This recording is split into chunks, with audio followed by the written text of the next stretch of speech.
हाय सांग मैंने welcome to my new blog. आज आपण मानकु देखेबी खंडगिरी उदयगिरी हिस्टोरी एवं कहानी विषय सब कहबी। आपण माने वीडियो टी लास्ट पर्यंत देखंतु। जदि फर्स्ट टाइम वाच करतंती गोटे कमेंट करंतु, गोटे सब्सक्राइब कर दियंतु आगु एमती नुवा नुवा वीडियो देखिया पई। आपण माने लोकेशन देखि पारुथिबे, ये होची फ्रंट गेट रो।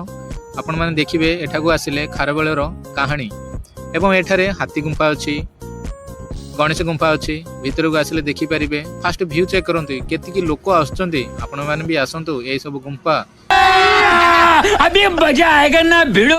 आपण माने जदि आसीबे टिकट काटिकी भीतर को जिबे।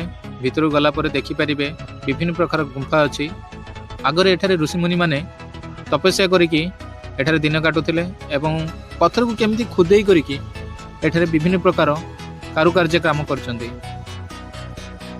आपण माने देखिबे ये होची उदयगिरी पटे उदयगिरी रो मंदिरटा। आपण मानको वीडियो टी लास्ट पर्यंत वाच करंतु। देखिबे ये होची गुंफा।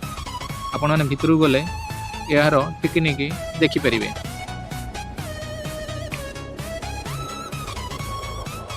केते लोक आछन्ते आपण माने देखिले आश्चर्य देखि लोकेशन की सीन।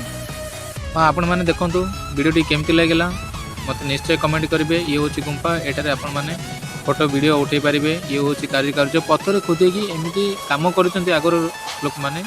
आपण माने देखिले आश्चर्य होइजिबे। ये होची उदयगिरी पटे। मो उदयगिरी पटे पळे आसिले। आपण माने देखि पाउची मंदिरटा उदयगिरी पटे मंदिरटा अछि। ए मंदिर भी लोकेशन नै परिबे। जदि आपण माने एठाक भी आछन्ती गोटे टिकट दरकार तो आपण माने आसंतु, व्यू चेक करंतु एवं आपण निज फैमिली सहित आसिकी एन्जॉय करिक बुलिकी जांतु।